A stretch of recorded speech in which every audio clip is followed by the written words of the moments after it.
دوه خپې ستاسو دوه خپې زمونږ یو ښځه ستاسو یو ښځه خو زمونږ ښځې زمونږ دي او ستاسو ښځې شاملات دي تاسو څه خیال دی بل بجلیګر به پیدا شي بل به پیدا شي بل به پیدا شي سلیمان علیه السلام چې مړ کېده اسرائیل علیه السلام ته وایي د بیت المقدس تعمیر مې اخته کړی دی لږ صبر وکړه دا پیریان او دیوان به بیا کار نه کوي وی سلیمان روانېږه ته به داسې لاړ شي او دې دپاره به بل سلیمان پیدا شي بل به پیدا کړي بل به ہر حال میں حق بات کہیں گے ممبر نہ صحیح بر سردار کا نعرہ تکبیر علماء دیوبند حق دپاره هر زمانه کې اور وخت کې خدای خلق پیدا کړي عزیزه که زما تا سره دشمني وي او زه وایم چې هلکه دا زمونږ زامن خراب دي یا لونه خرابې دي یا ښځې خرابې دي دا کنټرول کوي ګوره تباه کېږئ غر کېږئ رسوا کېږئ دنیا کې خو به درته څوک څه وایي نه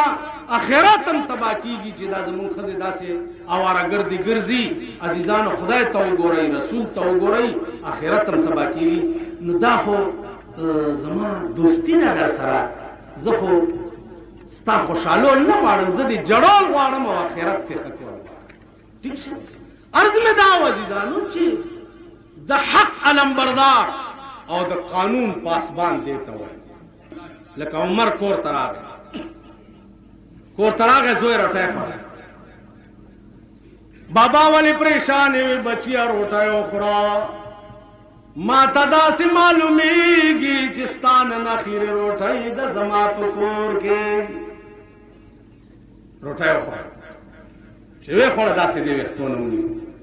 او دیوال سره یو څو ډغرې ورکړې وی بچیا په دې مې پوه که چې پلانه ښځې سره تا زنا کړې ده ورته وی چې پلاره بلکل مې کړې ده وی منکر ولې نه شوې کمبخته چې ما درته ووی تا به ویلې چې نه مې ده کړې وی پلاره یو مې زنا کړې ده هغه ګناه مې کړې ده دویمه د دروغو ګناه څنګه وکړمه یو ګناه خو مې کړې ده نو بیا د دروغو ګناه دویمه څنګه وکړمه مسجد نبوی هغه جماعت چې محمد رسول الله د چا بنیاد ایښی عمر فاروق سړی ولېږلو چې د مدینې ټول سرداران را جمع کا نن زما د زوی د تقدیر فیصله کیږي د مکې د مدینې لوی لوی سرداران لوی لوی صحابه او علما رال عمر فاروق ته جرګه وکړه چې ستا دا زوی ډېر مزیدار قرآن لولي که د معافۍ څه ګنجایش عمر فاروق پاسې وی ولا تزر وازرة وزر اخرى زما د خدای قانون دا نه دی چې ګناه یو کړي وي او سزا یې بل ورکړي ګناه یو کړي او سزا یې بل ورکړي ګناه هم ده کړې ده سزا به هم ده کړې عزیزان نن ستا په ملک کې ګناه چا کړي او سزا چا ته ملوي ګناه چا کړي او سزا یې چاله ملوي زمونږ د ملک دا دستور دی یو کلی ته یو پیر تللی پیر هلته یې چوکته په کلي کې ټیپرم په 2 پیسې سیر دي او زعفران هم په 2 پیسې سیر دي او سوچه غوړي هم په 2 پیسې سیر دي پیر مریدانو ته وویل چې هلکه تخته یې بیړم وی ولې وی دا شعر ناپرسان که گیر شو نو غرقیږو پیر مرید مانده غوندې عام طور د دې پیرانو مریدان چې داسې جان کټي سنگي ودا سنگي وای مریدان زیات کوي داسې کټي کټي وا غریب مانده پیر ته وی چې حضرت سوچا غوړي په 2 روپۍ سي په 2 پیسې سي لګي سار شه ډېر مانده چې لږ خش هغه وی سوچا غوړي په 2 پیسې سي روخره خو بیړه باندې مار وی چې لږ صبر صاحب صبر سره شورو یو مړه چې یو 2 میاشتې تېرې دي نو داسې یو شی ته جوړ شو بادشاہ حکم کړی په یو سړي چې دا پانسی کوي. سړی چې پانسی له بوتلو د هغه سړي مری نری وه چې کړی به یې ور واچوله به ترې بیا ووته، چې ور وابهچوله بیا به ترې ووته. بادشاہ له رپورټ راغی چې صاحب هغه سړي خو په مرۍ کې کړی نه ټینګي. څو ویلې چې د هغه په مرۍ کې کړی نه ټینګېږي نو بل والا غټ غوندې وګورئ څوک خو سړی مړ کړي. دې ته یې مه ګوره چې ګناهګار دی او که نه دی، خو زما اډر دی یو سړی مړ کړي. آسپایان ګرځېده ګرځېده د پیر مرید و، او د ده مری ایله وله فټ ده کې به کړی سمه راشي. رانیولی دی چې رانیولی دی مخکې شه. هغه وی ما څه کړي دي؟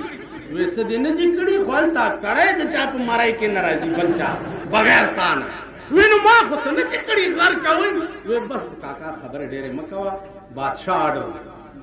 چې کړی د چا په مرۍ فټ شوه مړ کړي. پیر له ور منډه کړه چې غرق شم. وی ما چې درته وی چې دوه پیسې زیر غوړي خو خورې، خو خدای راستي کوي بیا ټینګ کړي. اوس بس وی پیره خدای ته ګوره چې خلاصوم یې اوس. وی آسان کار، سبا به کله به پانسی کېږي صاحب؟ دا وی سبا. پیر ورته ویلي چې داس چل دی چې دې کړی باندې به تا نه مخکې زه ور منډه کړم او ته پې زما نه مخکې ور منډه کوه. بادشاه به ولاړ یا به یو تپوس وکړي، زه به جواب ورکړم، ته به خلاص شې. وی ډېره ښه ده. سهار بادشاه راغی چې سړی پانسی کړي. هر څوک چې دې پیر پې ور منډه کړه چې دا کړی زما غاړه کې واچوه. مرید ور منډه کړه چې نه حضرت زما غاړه کې دی، په پرزونو شوي دي. بادشاه راغی، دواړه یې ونیول چې هلکه څه چل دی، ولې پرزونه کوي؟ پیر ورته وایي چې دې کړی کې ما ته په باطن کې جنت ښکاري. د پیرانو په باطن کې هم نظر لګي، باطن کې وایي نظر، باطن کې نه په بطن کې، بطن خېټې په دې کې نظر لګي. نه خیر چې هغه وی ما ته په باطن کې په دې کړی کې جنت ښکاري. نو دا مرید مې وایي چې دې جنت ته زه ورځم، او زه یم چې زه دې پیر یم زه ورځم. وی ښه نو تا پیر او مرید دواړه په آرام کې دې جنت ته زه ولې نه؟ بادشاه ورغلی دی او په غاړه کې کړی فټ کړې ده او اډر یې جلاد ته کړی دی چې راکاږه، خو چې ګړد شوی دی بادشاه نه یې سر غورځولی. دې خوا وګورئ، ملک نه شهر نه پرسان جوړ. چاله به په یو رنګ کې سزا قدرت ورکوي او چاله به په بل رنګ کې سزا قدرت ورکوي. په دې خبره پوهېږئ؟ یو به په یو رنګ کې قدرت رانیسي او بل به په بل رنګ. هغه ګړنګ چې تا بل نه جوړ کړی، هغه ګړنګ کې به ته په خپله الا مگر هغه خلق چې کوم د قانون محافظین دي او په قانون عمل داسې. عمر فاروق ورته وی زما د خدای قانون دا نه دی چې ګناه یو کړي وي او سزا یې بل نه ورکما. جلاد یې راوغوښت، ورته وی بچیه خبره واوره، زما دا زوی دی واده یې نه دی کړی، نو قرآن ویلی دي چې غیر شادي شده سړی زنا وکړي، هغه سړی او ښځه دې 100 درې لګاو شي. ما په دې زوی د 100 درو حکم وکړه، خو که تا پړکې دا راوسته چې لږ به په مزه مزه ووام، ځکه چې د امیر المؤمنین زوی دی، نو په قیامت کې ته پوهېږه او ستا خدای دې پوهېږي. نعرہ تکبیر، عدالت فاروق اعظم. عمر فاروق چې ورته ووی نو جلاد په درو وهل شروع شو. پلار امیر المؤمنین ورته ولاړ دی او زوی په درو وهلی کېږي. اتیا درې چې د عمر زوی لګېدو نو پلار ته وی چې بابا جانا تګې ما لګي اوبه راکا. پلار یې ورته وی چې بچیا په خدای مې دې قسم وي چې ستا د هر یو وای سره زما د زړه نه وینې جدا کېږي، خو یو طرف ته د زوی مینه او محبت دی او بل طرف ته د خدای قانون دی. نه بچیا د خدای د قانون په مخ کې د ستا غوندې زرګونه زامن قربان شي. اے بچیا اتیا درې ولګي دی او شل پاتې دي،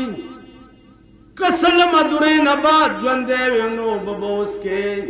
او دغه وخت کې وبزکه نه در کوم چې ما په اجرا د حد کې د قوم بچو لو بن دی ورکړي نو کتاله مې درکو سبا خدای راته وي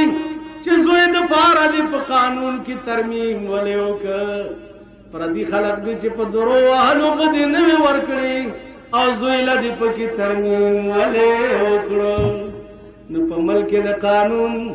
کې د ترمیمونو کولو جواب بم خدای لور کول نشو تاسو وګورئ زموږ د ملک قانون پیتی پیتی شو په ترمیمونو میل کل د مسورو پیتی دی جوړ ترمیم دی ترمیم دی ترمیم دی ترمیم هغه قانون راغله چې کوم ترمیم ده سلمه دوره چې ولګېد سرداران د مدینه عمر فاروق رسخت کړ د راغې زوی ته ودرېد زوی سلګی وایي ورته بچیا ته چې مړ شي نو ستا ملاقات به د محمد رسول الله سره وشي دا د درو وهلي زخمونه ورته وښایه او بیا ورته ووایه چې تا کوم قانون زما پلار ته پرېښی نو داسې عمل یې پې کړی دی چې په زوی او په پورې راغله نوم صرفه ونه کړه زما عزیزانو لږ ساعت چې تېر شه انا لله و انا الیه راجعون قانون دغې ته وایي د قانون علمبردار